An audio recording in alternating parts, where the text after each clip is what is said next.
¿Qué tal? ¿Cómo están? Tengan ustedes muy, pero muy buenas noches. Bienvenidos a esta nueva edición de Fuego Cruzado. Hoy vamos a tocar un tema de carácter legal, legislativo, y es una ley que a veces puede sonar aburrido. Sin embargo, no solamente no es aburrido, es un tema de máximo interés porque va a ser de aplicación para los funcionarios públicos de nuestro país, de distintas reparticiones, y sus familias en consecuencia, porque establece relaciones laborales con 308.000 funcionarios son los que hay en la actualidad. ¿Cuáles son de estos 308.000 distribuidos en distintas instituciones los que se van a regir por esta normativa? Es algo, entre otras cosas, de las que vamos a hablar con Andrea Picasso. Ella es viceministra de Capital Humano y Gestión de Organización del Ministerio de Educación y Finanzas. Me parece que dije mal el título. ¿Qué tal? ¿Cómo estás, Andrea? Buenas noches, Benjamín. Muchas gracias por la invitación para participar y contarle a la ciudadanía en qué venimos trabajando. Efectivamente, es la ley de la que vamos a hablar de la función pública, la carrera civil, y el viceministerio es de Capital Humano y Gestión Organizacional. Ah, organizacional era el tema.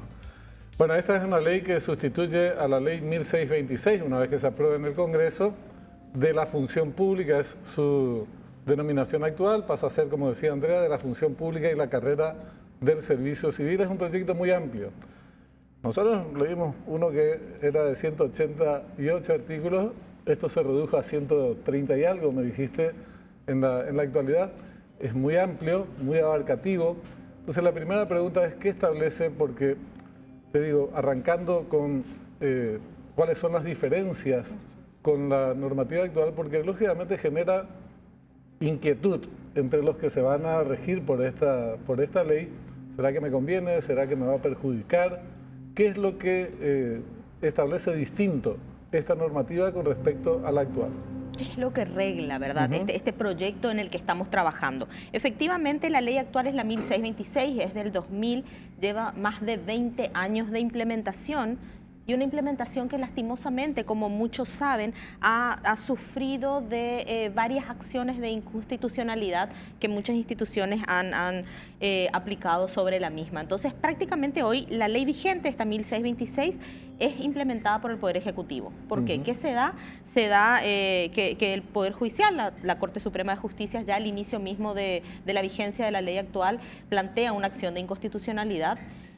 Y otras más, otras que le siguen, son en total 25 las acciones de inconstitucionalidad, pero sobre instituciones que realmente, claro, son representativas. ¿Cuál ha sido este objeto? ¿Verdad? ¿Cuál ha sido el problema? ¿Dónde radicó esta situación? Sobre todo en que la exsecretaría de Función Pública tenía en la 1626 una facultad, una rectoría sobre otros poderes del Estado. Entonces, imagínate, una secretaría dependiente de la presidencia, que es el Poder Ejecutivo, que pueda tener atribuciones, facultades sobre otros poderes del Estado, por ejemplo, la Corte Suprema de Justicia, la Contraloría General de la República, inclusive universidades, municipios que constitucionalmente tienen autonomía y autarquía, ¿verdad? Entonces, ese fue el principal problema que dificultó tremendamente la implementación de la ley actual. ¿Qué ha pasado, verdad? Bueno, en octubre del 2022 se presenta un primer proyecto de ley. Entonces, hoy si a mí me preguntan si ese proyecto de ley que pretende sustituir esta ley actual, la 1626, levantaba estos problemas de inconstitucionalidad que tiene la ley, y en realidad es que no, porque como te explicaba, precisamente la estructura de la ley que le da facultades al Ejecutivo sobre otros poderes del Estado ha sido el primer problema en la implementación. ¿Cómo se subsanan este proyecto? Con la creación del MES, que todos saben fusiona lo que era la Secretaría Técnica de Planificación y también la Exsecretaría de la Función Pública, que es hoy este Viceministerio de Capital Humano y Gestión Organizacional que me toca encabezar. Entonces nosotros nos pusimos a revisar a ver qué pasó, ¿verdad? ¿Dónde están estos fallos? ¿Cuáles han sido las lecciones aprendidas? ¿Dónde hay lagunas legales?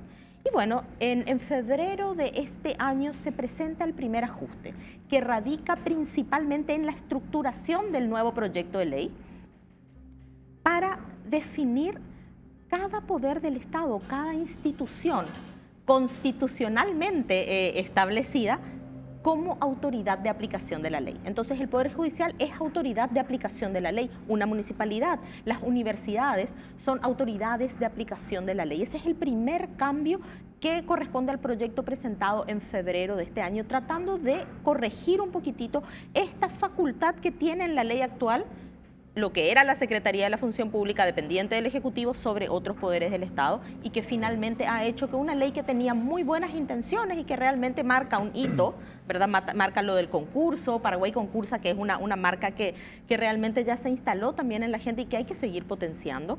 Bueno, que esta implementación ya pueda ser para todo el sector público, para todas las instituciones públicas, reconociendo las atribuciones constitucionales de las diferentes instituciones y poderes del Estado. Entonces, ese es el primer cambio que se da. A partir de ahí, y permitime, Benjamín, por favor, contarte que nos hemos dado a un amplio proceso de diálogo para construir lo que es este proyecto de ley. La versión de febrero de este año realmente corrige este tema de todos los agujeros que tiene la ley actual. A partir de ahí, entonces, este diálogo, fíjate que tuvimos audiencias públicas, una serie bastante grande de reuniones con diferentes gremios, sindicatos, pero también sociedad civil, ¿verdad? También nos reunimos porque los actores, como bien decías, esta ley es compleja, es larga, es compleja, va a arreglar para los próximos 20 años o más, mucho más esperamos, así como fue la 1626, digo más, estamos arreglando para el futuro. Entonces, sí, nos dimos a un amplio proceso de diálogo, inclusive desde el Ministerio de Economía. Yo no recuerdo otra iniciativa legal que haya tenido este nivel de diálogo y apertura, esto que se mastique, sí, digo, ¿verdad? Es clave. Ahora, una consulta sobre el ámbito de aplicación del proyecto, de esta ley, una vez que se resuelva en el Congreso. Me remito a la Constitución Nacional, artículo 101. Así es. Esta ley, de hecho, la Constitución en su artículo 101 habla de una ley del servicio, de la carrera del servicio civil. Pero también habla, o sea, entonces, esto por imperio de la Constitución tiene que existir luego, como decimos nosotros en Paraguay, luego nomás esta ley, tiene que darse una ley que rija la materia. Pero también habla de otros sectores, de otras leyes. Habla de la ley del docente, habla de la carrera diplomática y consular, de la carrera judicial, de los militares, de los policías, como leyes diferenciadas una de otras. Entonces, vuelvo al comienzo. ¿Cuál es el ámbito de aplicación? Porque los docentes ya dijeron, no, esto no corre para nosotros. Detrás seguramente dirán lo mismo los funcionarios judiciales y de otras carreras. Sí, sí. Te comento y gracias por permitirme también explicar esta parte. La versión presentada en febrero de este año, así como te explicaba, define autoridad de aplicación de la ley. Y la ley en su estructura, esta propuesta en su estructura, tiene dos partes. Una parte general, por eso se denomina de la función pública, y otra parte que es de la carrera del servicio civil. En la parte general de la función pública, ¿qué se definen? Y se definen principios y criterios generales. Creo que hay un amplio consenso a nivel de la sociedad en que tanto el ingreso como la promoción de un servidor público debe darse a través del concurso de méritos. Correcto. Bueno, elementos de este tipo son los que están en la parte general. La parte 2, por llamarlo de alguna forma, el título 2 de esta propuesta legal es de la carrera del servicio civil y, como bien decís, el artículo 101 de la Constitución Nacional define las diferentes carreras, así como mencionaste, la de blanco, la de los docentes, diplomática y consular, la judicial, fuerzas públicas.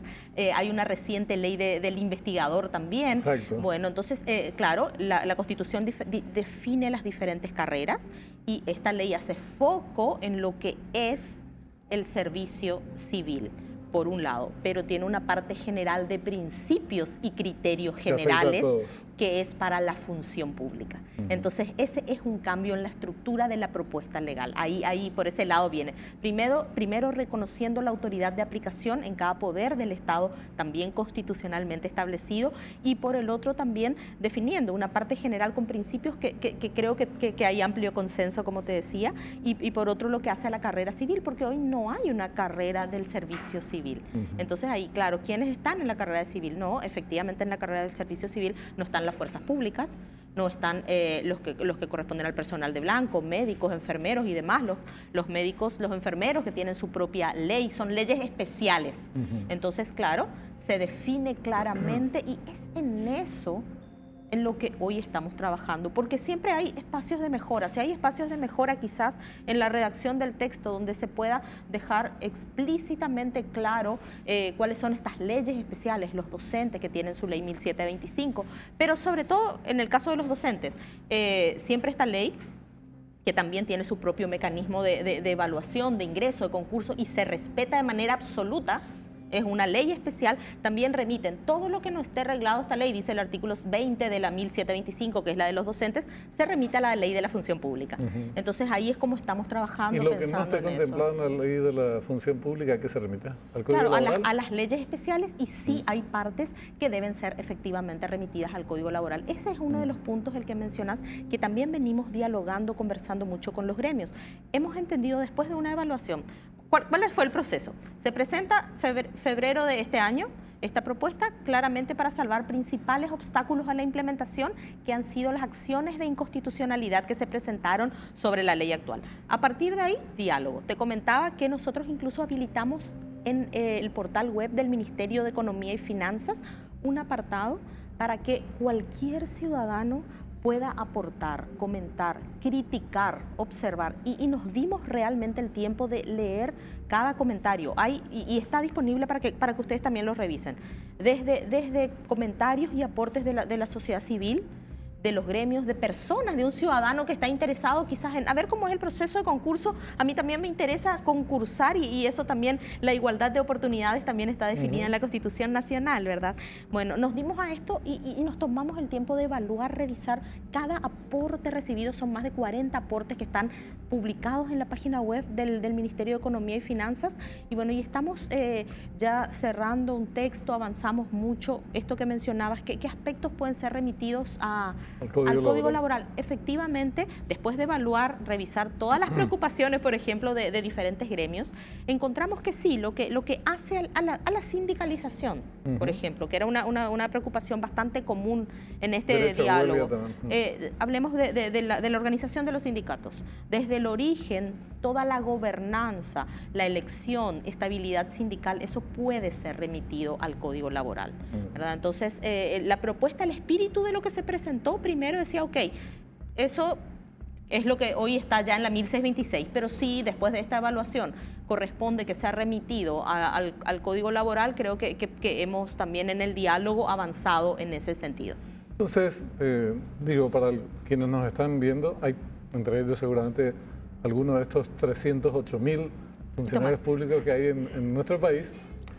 Se divide en dos partes la normativa. La primera subsana el problema de las acciones de inconstitucionalidad que tenía la anterior normativa y establece reglas de juego para todo el mundo. Generales. Las mismas reglas de juego. Y la segunda, la carrera del servicio civil propiamente, y ya habrán diferencias con la ley de la, supongo, de la fuerza pública, de los docentes y de otros sectores que están mencionados en el artículo 101 de la Constitución Nacional. Correcto. En la primera parte, ¿qué le diferencia a esta normativa de la anterior? ¿Qué aporta esta? Aparte de subsanar este tema de la aplicación propiamente de la ley, ¿qué otras cuestiones incluye? Porque generó discrepancias y reacciones por parte de los docentes, por ejemplo, diciendo acá hay un proceso que al incluírsele a los docentes en las cuestiones generales, también tiene que ver con el proceso de contratación, de evaluación del periodo de prueba, del periodo de evaluación y otras cuestiones que contempla esa primera parte de la ley, el artículo 42, 43, 44, después vamos a hablar de ellos. Pero entonces, en particular, ¿qué resaltás vos en esta primera parte de la ley que es de cumplimiento para todos los funcionarios públicos, de diferente con respecto a la anterior? Es esencial el reconocimiento de la autoridad de aplicación, porque eso va a permitir que esta normativa, en el momento que sea ya aprobada, pueda ser efectivamente aplicada. Entonces, esencial es esta autoridad de aplicación. Hoy, la ley vigente prácticamente se aplica solo por el Ejecutivo. Entonces, este cambio es realmente esencial. Que el criterio, esto que mencionamos, sobre todo la parte del concurso, pueda ser aplicado a todas las instituciones públicas. Es un poquito más, estamos hablando en total todas las instituciones públicas, incluyendo municipalidades, estamos hablando de alrededor de 340.000 funcionarios. ¿Ah, sí? Servidores públicos, define la propuesta legal a los servidores públicos y ahí también hay un cambio interesante. ¿Por qué? Porque hoy tenemos a los funcionarios que son los de carácter permanente y están los contratados, ¿verdad? Y con los contratados muchas veces hay una situación de se remiten al Código Laboral, pero sí, pero el empleador es el Estado. Entonces, un terreno gris, ¿verdad? hay un terreno gris. Actualmente lo que pretende esta nueva propuesta legal también es reglar, poner un poquitito de orden respecto a este margen también interesante de servidores públicos, que son los que vamos a denominar empleados públicos, los contratados, reconociendo también que hay una relación de dependencia laboral con el Estado como empleador. Hoy está ese gris, como mencionas, ¿verdad? Entonces también hay un cambio radical en cuanto al régimen de personal contratado o empleado público.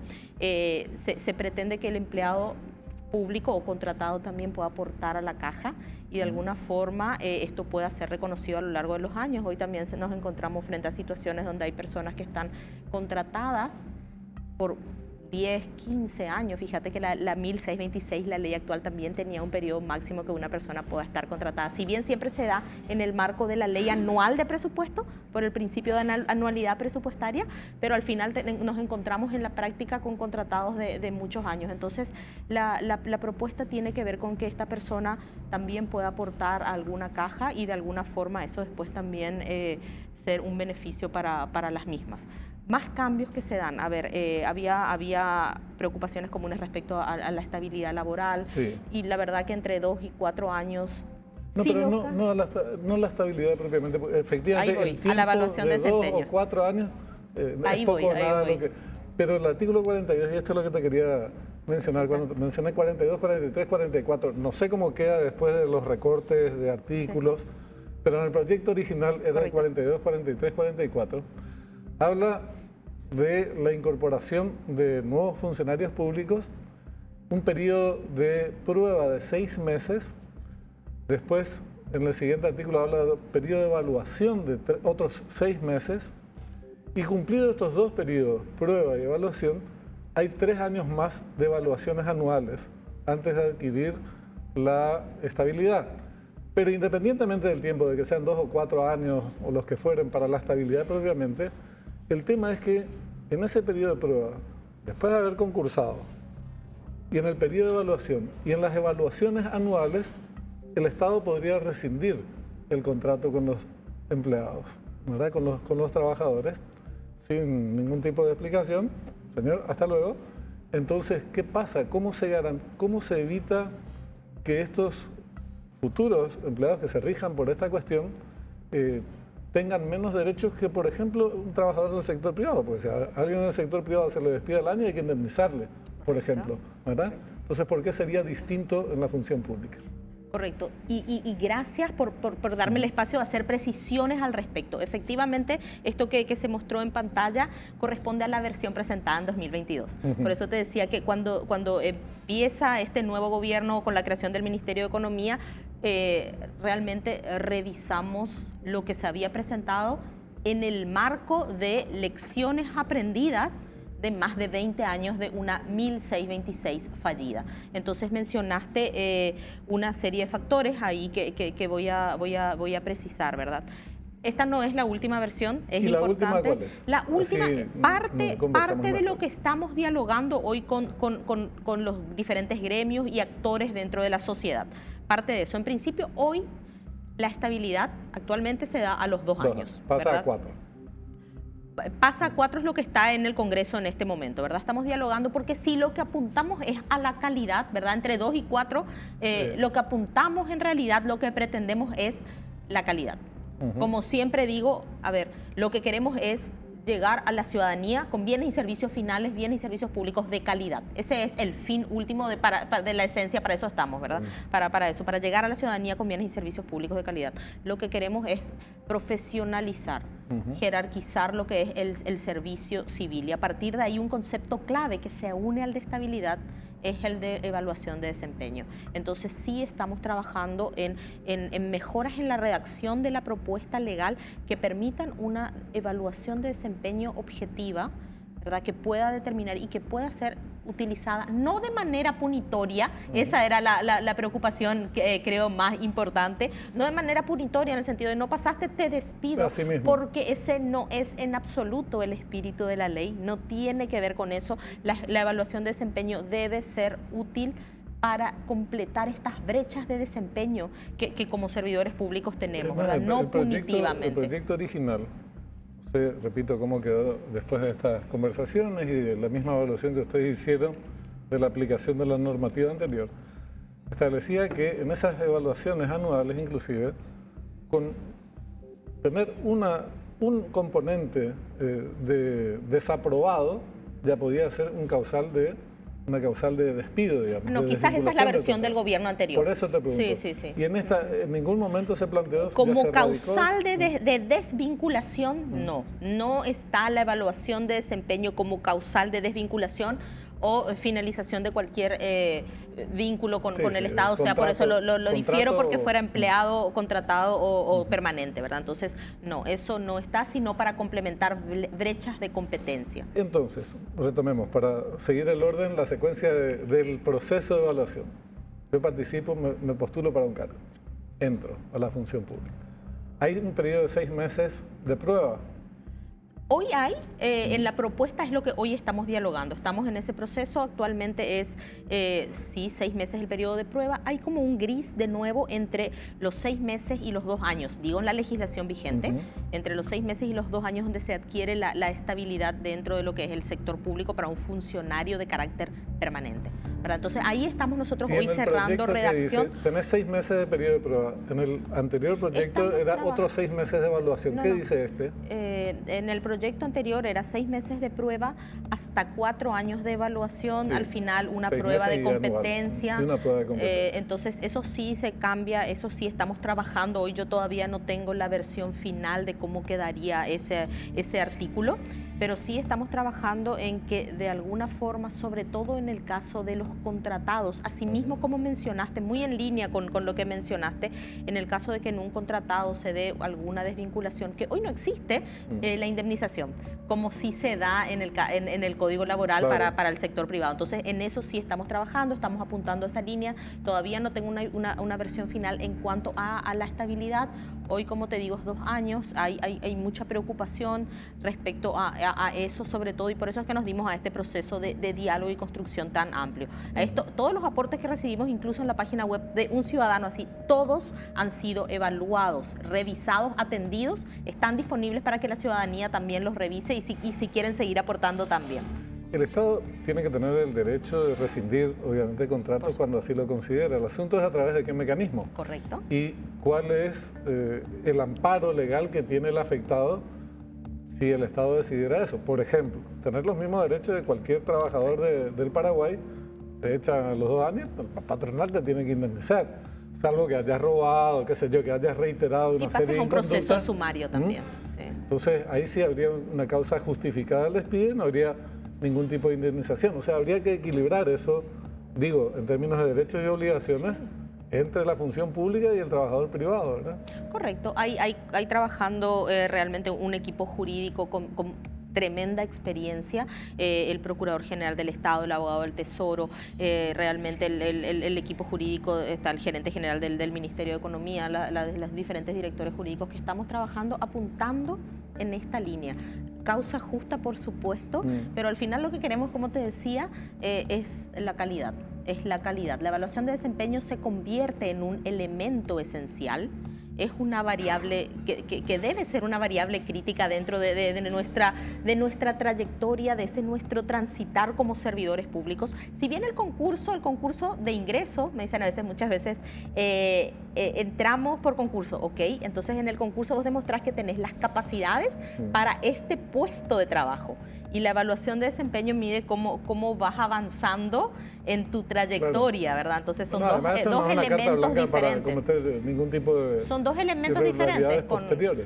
Con el concurso uno valida las capacidades, las aptitudes para un determinado puesto de trabajo y con la evaluación de desempeño efectivamente cómo lo está gestionando. Estos dos elementos van a ser claves dentro de esta nueva propuesta legal en el caso de que la misma pueda ser también estudiada y aprobada por el Congreso Nacional, ¿verdad? Entonces estamos hoy... Andrea, decías, está en el Congreso. ¿Dónde está el proyecto? Te pregunto porque hubo informaciones hace más o menos una semana, 10 días, que se remitió al Congreso, salió la huelga docente, después dijeron no se remitió todavía o se retiró, eso no sé. ¿En qué instancia se encuentra? ¿Todavía está en ámbitos del Ministerio de Economía? Correcto, y es tan importante, así como mira, mostraste por ejemplo en pantalla el proyecto original, ese ya no es, entonces muchas veces se dan confusiones, pero dice esto, no, este ya no es el proyecto que hoy estamos trabajando. Hay un proyecto de nuevo, el original, versión original se presentó en el marco del gobierno anterior, octubre del 2022. Todo está publicado, también pueden buscar un poquitito y lo van a encontrar. La versión que este gobierno trabajó fue presentada al Congreso Nacional en febrero de este año, está en el Senado, ¿verdad? Entonces entra al Congreso Nacional este año. A partir de ahí, este diálogo y construcción que estamos llevando con diferentes actores de la sociedad, incluyendo sociedad civil, incluyendo gremios y demás, queremos que esta ley sea masticada. A veces también dicen, no, que va a salir todo rápido. Creo que ese fue el temor de los docentes. Y ustedes lo que le piden al Congreso, esperen, todavía no traten porque están en revisión algunos de los artículos. Están en revisión algunos de los artículos que han sido las principales preocupaciones de grupos con los que hablamos. ¿Por qué incluir en una ley del servicio civil una primera parte que afecta a todos? Te pregunto eso, lo mío es ignorancia absoluta, ¿verdad? Pero no, claro que no. Te digo, si el objetivo es arreglar la carrera del servicio civil, ¿por qué no se circunscribía eso al proyecto? Y en cada una de las leyes distintas de aplicación en otros ámbitos, se incluía la misma introducción que va a ser general para todas las partes. Porque esto también fue motivo, hasta ahora, los docentes dicen, no nos mencionen por favor en ese proyecto de ley, nosotros no queremos saber nada con eso. Efectivamente, hay leyes especiales sobre las otras carreras, pero de nuevo este proyecto es de la función pública y la carrera del servicio civil. Entendemos que hay algunos espacios que también deben ser reglados como estos criterios generales que hacen a criterios y principios generales, concurso, estabilidad, sindicalización. Y en los casos que corresponda, por supuesto, remitir o a las leyes especiales respectivas o al Código Laboral, ¿verdad? Entonces sí, él tiene una parte general con principios y criterios generales que hoy no están en otras normativas. Claro. Entonces hay una parte general y la parte que es de la carrera, y todavía no hablamos de la carrera, por eso no me gustaría que pierdan un poco. Poquitos minutos mejor. A veces perdemos un poco el foco en temas muy específicos, porque en realidad que esto es un marco general de aplicación dentro de la función pública. Por eso, función pública y la carrera del servicio civil. ¿Qué propone la carrera del servicio civil? Propone, por un lado, esta visión de cómo sería la trayectoria de un servidor público. Cómo un servidor público avanza, camina en su carrera. Y ahí se da, por eso sigue siendo importante la evaluación de desempeño. Para los ascensos, promociones y compañía. Ahí se da una progresión en diferentes grados. Esta propuesta legal define grados, niveles y grupos ocupacionales. Entonces hay una progresión que también va muy atado a la política remunerativa, por supuesto. Por eso es que hace sentido que hoy este Viceministerio de Capital Humano, Exsecretaría de la Función Pública, sea uno de los pilares del Ministerio de Economía y Finanzas, porque de hecho cada decisión que se toma con una persona dentro del sector público tiene un impacto, se espeja de alguna forma en el presupuesto general de la Nación. La carrera, volvamos a la carrera, se da una progresión para la cual necesitan tener una evaluación de desempeño objetiva, por supuesto, objetiva, transparente, que prevea en la norma a dónde recurrir en caso que la persona, como nos decían, que era la mesa examinadora se equivocó. Claro, ¿a dónde recurro? Eso está previsto, ¿verdad? Que estamos apuntando a que sea objetiva. Entonces, a partir de ahí también poder ser objeto de esa progresión que se va a dar y que se refleja después con la política remunerativa en el presupuesto general de la Nación. Y después, promociones, ¿qué decimos? Hay un movimiento horizontal, la progresión, si tienen evaluaciones de desempeño digamos positivo. Como Fuerza Armada, si empezás, mira, vos salís como teniente, te recibís como, pero podés llegar a general en estas condiciones. Exacto. Y otras que van a hacer el salto entre los diferentes niveles o grupos ocupacionales que se da, por supuesto, a través de un concurso de méritos de nuevo. Una última pregunta, Andrea, porque estamos hablando del interés de estos 340.000 funcionarios, pero está del otro lado de la vereda mucha gente, muchos paraguayos cansados de la forma en que se reparten los cargos públicos en nuestro país, el acceso a la función pública en distintas instituciones, que pariente, que amigo, que vecino y otras cosas más. ¿Qué establece esta normativa? ¿Qué le decís a esa gente que está podrida de todo eso? Correcto. Con respecto a este tema en particular? ¿Y cómo se blinda a través de estas normativas? Esto es súper importante, porque esto que me preguntás está en la parte general. Por eso es importante que aún con leyes especiales, a ver, entendamos que en la parte general está el caso, y voy a poner como ejemplo, asesores. Hoy tenemos la ley 6622, que es la de racionalización del gasto público, que define hasta 3 asesores por cada máxima autoridad institucional o cargo Senador, de conducción diputado, político. por ejemplo. Correcto. Bueno, quiero decir que el Congreso tiene una excepción sobre esta ley, ¿verdad? Que se da de manera anual en la ley de presupuesto, la excepción a la aplicación de la 1626 y de la ley 6622, que es. Pero por eso la propuesta reconoce cada autoridad de aplicación. Fíjate lo interesante de la propuesta, de la estructura de esta nueva ley, que reconozca la autoridad de aplicación y que ponga en la parte general estos principios y criterios generales. Por eso es esencial. Asesores, empecemos por ahí como ejemplo. ¿Qué se definen para los asesores? Hasta 3 por máxima autoridad o cargo de conducción política. Hoy de alguna forma está también que no puede ser vinculado a quién, a que la persona que contrata en una institución no puede tener un vínculo hasta el 4º grado de consanguineidad o 2º de afinidad. La persona que contrata. Claro. No todos contratan. Pero Entonces, decir a su par de otra repartición, contratar a mi y señora, fíjate los y... candaditos que venimos poniendo en la propuesta. En la propuesta es que no tenga esta relación de hasta el 4º grado de afinidad, de consanguineidad o 2º de afinidad de ninguna persona de conducción política. En esta o en cualquier Hablamos de contratación otra directa, institución. porque los familiares Para y los todos los asesores, paraguayos se pueden presentar a estamos exámenes hablando de concurso asesores. mérito. Asesores es una designación, es una contratación que el cargo de confianza o conducción política, los cargos de conducción política o máxima autoridad institucional tienen la posibilidad de tener hasta 3 asesores. ¿Cuáles son los candaditos? El primero, no va a poder contratar como asesores de ninguna persona que sea una máxima autoridad o sea en esta o en otra institución que tenga una relación hasta el 4º grado de consanguinidad, 2º de afinidad. Ese es un candadito. Otro, es un asesor. Tiene que representar, validar. No, tiene que tener experiencia probada en el campo en el que asesore por 5 años, ¿verdad? Sí, entonces, economía tendría que tener conocimiento en economía. Con y experiencia probada, ¿verdad? Entonces también hacia ahí apuntamos, hacia ahí quedamos trabajando y que no sea de un cargo de conducción política de ninguna de las instituciones, ¿verdad? Entonces eso... ¿Cómo haces? Porque un problema... Cerramos con esto.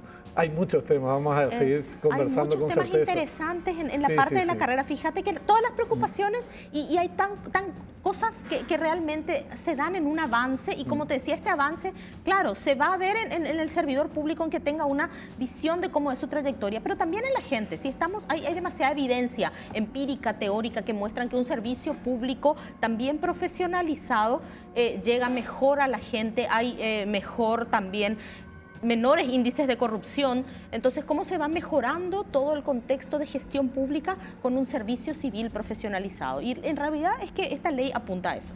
Claro. Hay cosas, es compleja, después tenemos todo lo que es el programa de directivos públicos. Directivos públicos, otro. Te mencioné los candaditos sobre la parte de asesores. Ahora quiero presentar muy brevemente la parte de directivos públicos. Hoy directivos públicos son designaciones. Todos los directores son designados.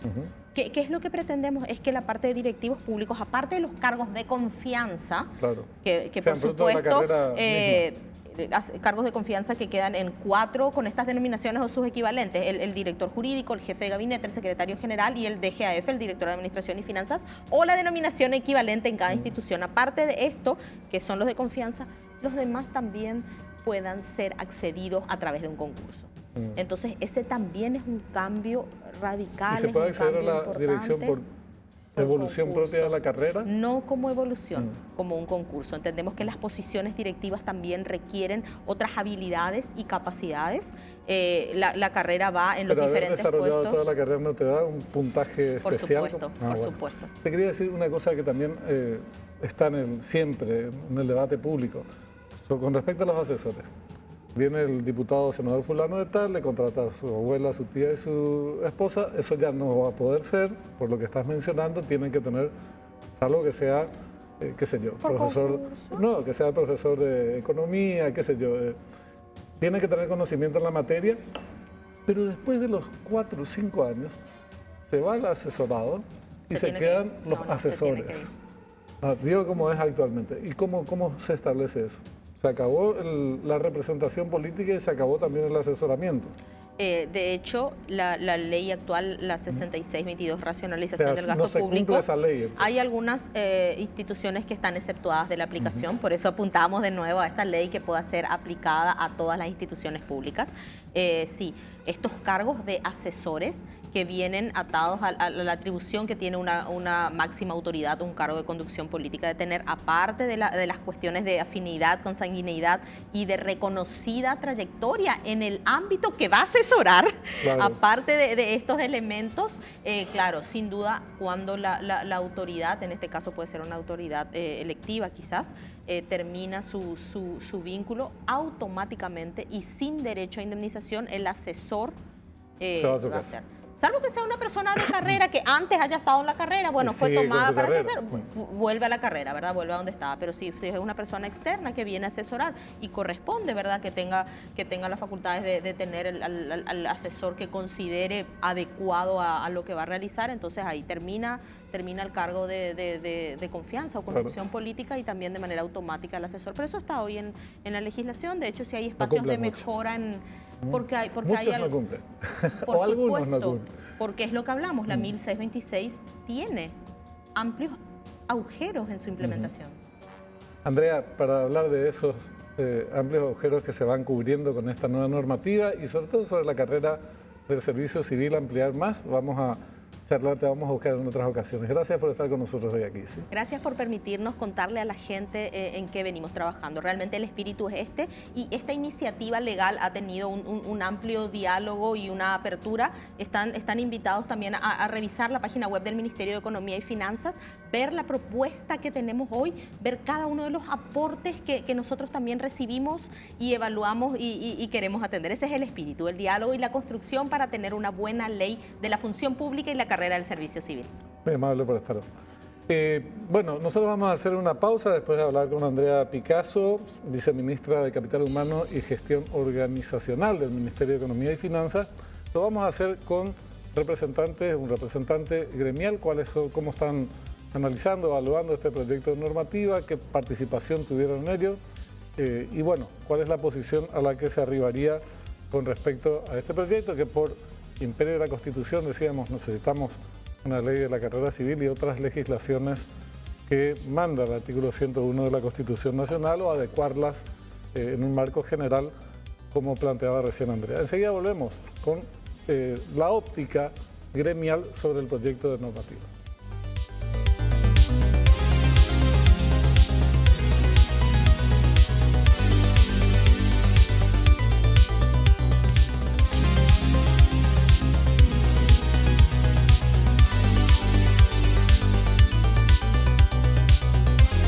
Segunda parte de Fuego Cruzado. Seguimos con el tema de la ley de la función pública y la carrera del servicio civil, proyecto impulsado desde el Ejecutivo, con algunos cambios con respecto al proyecto original, según nos decía Andrea Picasso, que había sido propuesto en su momento por el gobierno anterior. ¿Cuáles eran esos cambios? Hablaba que el principal problema eran en cuanto a la aplicación de esta normativa, que fue objeto de numerosas inconstitucionalidades, que eso se subsanó, lo que ustedes escucharon. y todas las virtudes que alegan desde el Ejecutivo que tiene este proyecto y que seguro las tiene, pero también incluye aspectos que son objeto de cuestionamientos, de críticas y de preocupaciones desde la óptica gremial, que es la que vamos a tratar en este momento. ¿Con quién lo vamos a hacer? Gabriel Espínola es dirigente histórico de la Organización de Trabajadores de la Educación Auténtica, OTEP Auténtica. ¿Qué tal, Gabriel? ¿Cómo estás? Buenas noches, Benjamín. Buenas noches a la audiencia. Muy bien. Muy Estamos bien. a la lucha siempre. Cierto, hacía tiempo que no nos veíamos, lo comentábamos recién. Solemos hablar con frecuencia en radio y otros espacios de acá del grupo. Bueno, Gabriel, ¿cuál es la preocupación principal y si alguna de estas preocupaciones principales de los docentes ya fueron contempladas por las autoridades y incluidas en el proyecto o extraídas del proyecto legislativo? Bueno, de acuerdo a la última reunión que mantuvimos con las autoridades del Viceministerio del Capital Humano, con la presencia del senador Maidana y el equipo que le acompaña a la viceministra, nos han mencionado que se están produciendo ciertos avances sobre los cuestionamientos, no solamente nuestros, de otros sectores, trabajadores del Estado, entiendo que también membresías de las centrales sindicales, y en particular lo planteado por nosotros requiere de un tiempo expresado por los técnicos para analizar puntualmente cuál sería la implicancia de la incorporación, una que tiene que ver con la excepción y la mención en otro articulado del Magisterio Nacional. Este proyecto tiene un recorrido, además de la normativa vigente, la Ley de la Función Pública del año 2000, se proyectó su modificación en el 22. Al proyecto del 22 estábamos todavía incorporada en la exclusión, y en el proyecto de febrero de este año, ya de este gobierno, está excluida la mención específica de la exclusión que está hoy día enunciado en el artículo 2 de la ley actual. El enunciado es: exclúyese al Magisterio Nacional, dice otros términos, pero en esencia es al Magisterio Nacional. Y en el proyecto, básicamente, la que en este momento está siendo analizada por el Viceministerio del Capital Humano, con los diversos sectores, en ella ni mención, excepto en el artículo 7, la continuidad de la exclusión de policías y militares, que hoy está también excluida en la ley actual y la estaba también en el proyecto del gobierno anterior.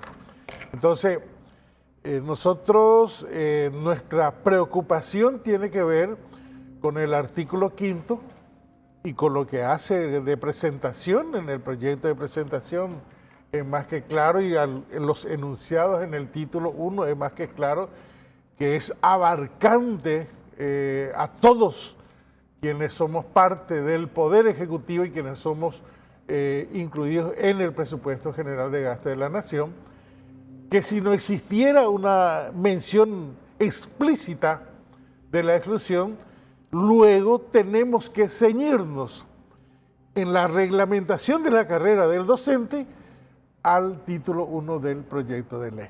Es decir, si se llegara a aprobar así como está. Ciertamente la mención de la viceministra, y creo que también lo ha hecho público, de ciertos avances, podríamos decir que esas mejoras podría a la vez afectar positivamente en una reglamentación de la carrera docente, que en el caso de la reglamentación de nuestro sector, nos regimos por la ley 1725, que es del 2001. Es decir, un año después de haberse aprobado la ley de la función pública, se aprueba la ley profesional del docente, en la que en su artículo 20 menciona explícitamente que en los artículos que no, o en las situaciones no contempladas en la actual normativa profesional, nos suscribimos a la Ley de la Función Pública y o al Código Laboral. O sea que en ese sentido, nuestra idea es que se mantenga, no el espíritu, se mantenga el escrito, porque es el escrito el que se va a analizar en un ámbito... Si hubiera algún tipo de discrepancia. Exacto. Entonces, hasta este momento hemos solicitado, no tenemos ningún tipo de argumentación, ni estadística, ni informe. ¿Cuál ha sido la implicancia para el Estado, la exclusión del Magisterio Nacional en la ley actual? Había cuenta sus 24 años de vigencia y no hay ninguna inconstitucionalidad, no ha habido ningún tipo de inconveniente desde el punto de vista presupuestario, excepto el déficit que tenemos de presupuesto, pero eso es parte de la política, no precisamente de una normativa. Entonces, nuestra idea, y esperamos el 23 de julio, que retomamos esta conversación a solicitud del Viceministerio del Capital Humano, que vayamos a zanjar con la incorporación de esta excepción y la inclusión de la nomenclatura en el artículo 7 o séptimo, que tiene que ver con quienes, además de lo enunciado, estamos o deberíamos estar excluidos de este proyecto de ley. Ahora decime, obviamente uno, además de por criterios jurídicos, cómo se aplicó la normativa y demás, evidentemente cuando te opones a ser incluido de la forma en que es incluido, es porque también hay algunos cuestionamientos específicos que motivan la preocupación de los docentes si se aprobaran estos términos. ¿Cuáles son esas preocupaciones? En principio tiene que ver con la estabilidad. En principio tiene que ver con el nombramiento. Nosotros tenemos en el Magisterio Nacional con prácticas de concurso hace bastantes años. Esta semana 59.000 docentes van a estar de examen para ser parte del banco de datos de docentes elegibles. No es para no ocupando un cargo, sino a la expectativa, cuando se produce, vaya a producirse la vacancia, habrá oposición, es decir, habrá concurso de oposición. El acceso al Magisterio Nacional por la normativa vigente para el Magisterio es por concurso de oposición. Ingresa por concurso de oposición en carácter interino por un año, aunque haya ganado el concurso. Además, el interinazgo es improrrogable, es solo de duración de un año. Eso lo dice articulados de esta ley. Se evalúa su función al culminar el año. Y a partir de esa evaluación, adquiere el nombramiento de permanente. Claro. Ahí deja de ser interino. Ahí deja de ser. La normativa, el proyecto te plantea, hasta hoy día no hemos visto ninguna redacción diferente, más que los enunciados verbales, te plantea 4 años. Además, yo hablaba con Andrea, un periodo de 6 meses, primero de prueba, después de evaluaciones, una evaluación semestral, evaluaciones anuales, hasta llegar a los 4 años. También ahí se produce una laguna en términos de la redacción en el proyecto de ley, porque ciertamente es un periodo de prueba de 6 meses, pero luego te dice una evaluación anual, exacto, una evaluación anual. Y una evaluación anual, vas a estar 3 años, 4 meses y no se sabe qué ocurrió en cada año. Hay falta seguramente Claro, corrigieron el proyecto del gobierno que era anterior. Sí. Que era 6 meses más 6 meses más 3 evaluaciones anuales. Exacto, exacto. Y la idea es, nosotros no tememos a la evaluación. Nuestro temor es luego articulado, ligado a la evaluación, por ejemplo, las metas institucionales. Entonces, caramba, ¿te imaginas un secretario de una institución educativa que la institución tiene como meta llegar a producir en el semestre todos los informes correspondientes, pero él carece de elementos tecnológicos? Claro. O la conectividad no es efectiva. Claro. Entonces, las reglas del juego no son las mismas. Exacto. Entonces, y si nosotros no somos excepcionados, luego vamos a ser implicados, por ejemplo, con los criterios, con algunos de los criterios de evaluación. No se cumplieron los criterios y a pesar de eso, vamos. Exacto, ¿verdad? exacto. O al revés, se cumplieron los criterios de manera arbitraria y se quedaron fuera. Pero, por una cuestión, tiene que ser más objetiva, evidentemente. Pero ¿qué es lo que hemos escuchado y nos parece positivo? Bueno, no será considerado para la desvinculación Exactamente, los resultados de la evaluación. Nos parece correcto. No estamos diciendo que por ser evaluado automáticamente vaya a ascender o a Pero ocupar. habría que establecer algún mecanismo Claro que sí. muy, digamos, concreto para decir, bueno, a partir de esta evaluación se justifica el ascenso y si no alcanzas ese piso no hay, o puede haber desvinculación. O sea, tiene que haber algún mecanismo que establezca con claridad eso, ¿verdad? Hoy existe mecanismo vía instrucción de sumario. Hay gente desvinculada por instrucción de sumario. No solamente hay amonestación, hay suspensión y hay desvinculación. O sea, en el magisterio nosotros tenemos eso. Puede que haga falta algunos enunciados un poco más explícitos, no tan subjetivos. Sí, probablemente nosotros no nos estamos negando a eso. Pero esa discusión la vamos a dar en el sector con el Ministerio de Educación, porque es otro ámbito. Desde luego que nuestra discusión no está en la carrera civil. Nosotros en ningún momento, la primera parte de la normativa, nosotros en ningún momento hemos mencionado, tenemos nosotros enunciado nuestra carrera. Este año estamos llegando al salario básico profesional, por lo tanto tenemos la habilitación legal y legítima para discutir reglamento para la carrera y los componentes que vayan a ser parte de esta carrera. Evidentemente que si nos excluimos del título 1, lo que hace a los conceptos, a las definiciones, también lo tenemos que hacer, porque es probable que para la administración central el cargo tenga que ver con un nivel, con los niveles. Y a lo mejor para nosotros los cargos es ocasional. La ley general de educación indica que los supervisores están en un periodo de 6 años, pudiendo ser reelegibles un periodo más. Es decir, ¿qué pasa luego? Y eso la tenemos que contemplar en la carrera. Entonces, no necesariamente luego de 6 años pasa a ser automáticamente director departamental. No necesariamente pasa eso. Gabriel, ¿cuál es tu pronóstico? Te hablamos más de política que de la normativa puntualmente.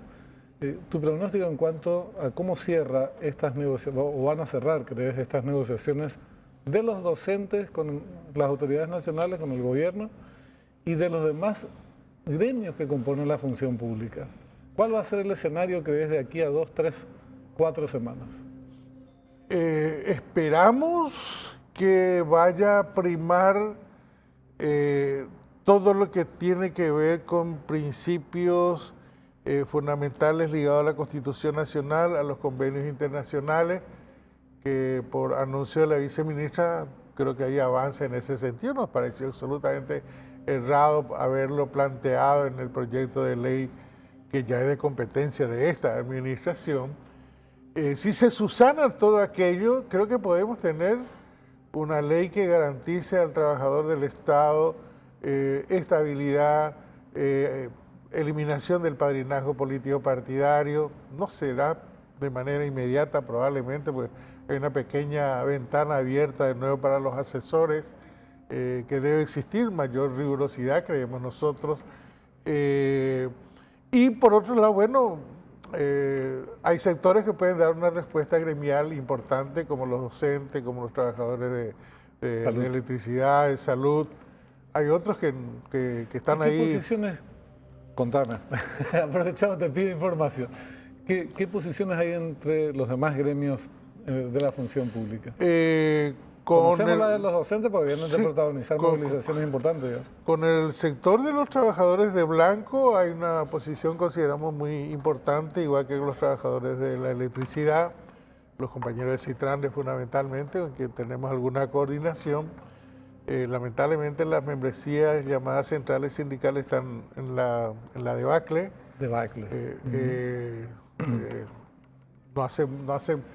no contribuye mucho eso para la democracia en un país como el nuestro, arraigado en un profundo conservadurismo. Es necesario tener organización con mayor solidez. Esto que se plantea a partir de esta normativa, evidentemente nosotros la venimos desarrollando y la venimos combatiendo permanentemente, que tiene que ver con la injerencia partidaria, con los nombramientos vía padrinazgo político. Si se reduce al mínimo, creo que va a ser un avance significativo. Nosotros esperamos, ha habido cambios de actitud, inclusive, tengo que decirlo, de parte de la viceministra en las últimas reuniones, y esperamos que luego eso se traduzca en una redacción diferente. Tenemos la determinación de activar, si no se llega a modificar esto, las acciones correspondientes, y creo que se demostró con bastante firmeza que los docentes están dispuestos a pelear por lo que significa su puesto de trabajo, su estabilidad y su carrera. Más todavía en este proceso de ascenso que estamos teniendo del 2016 para acá con respecto a la implementación del salario básico profesional. Esperamos no llegar a situaciones que ameriten tomar decisiones que podría muy bien, como se está instalando en las mesas, acordar en ellas favorablemente. Pero aparte de las expresiones de deseo, ¿qué es más probable en algunas semanas? ¿El acuerdo o acciones gremiales como parte de un conflicto? Por las expresiones dadas, creo que puede producirse un acuerdo. ¿Y por qué nosotros queremos cerrar con el Ejecutivo? Por la composición parlamentaria.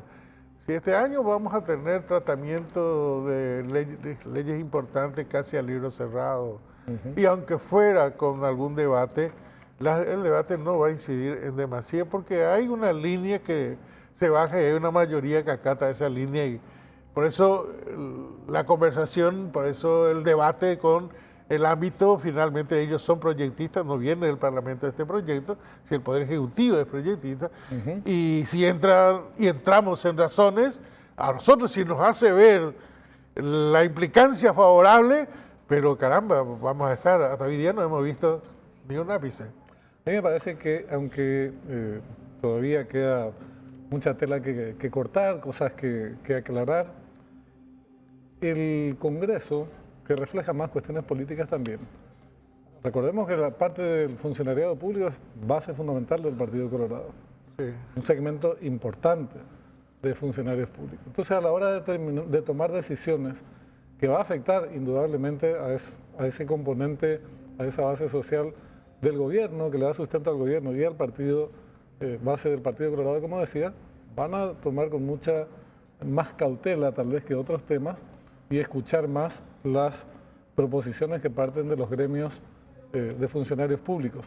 Gabriel, se nos terminó el tiempo, pero te invito a que continuemos mañana mismo desde otros espacios profundizando sobre cuáles son los aspectos de la carrera del servicio civil que están contemplados en este proyecto, que para ustedes son importantes de sostener o rechazar en algunos casos si correspondiese. ¿Te parece? Sin ningún problema, nosotros estamos con que se cumpla lo enunciado en el artículo 101 de la Constitución Nacional, que ampara justamente la carrera de diversos sectores, entre ellas la del Magisterio Nacional, y esperamos que se produzca avance en este proyecto de ley y en la reglamentación de la carrera docente para garantizar esta profesión tan necesaria para una política de Estado en educación pública. Muchas gracias, Gabriel. Muy amable. Gracias. Estábamos con Gabriel Espínola, dirigente de la OTEP Auténtica. Nosotros nos despedimos, no sin antes recordarles una promoción del Banco Basa, cuotas desde guaraníes 35.000, que está en curso en este momento. Y bueno, les invitamos a que conozcan esta alternativa que plantea Basa. Nosotros nos despedimos por hoy, les agradecemos por haber estado en comunicación. Nos reencontramos como siempre el próximo domingo a las 21 horas. Hasta entonces.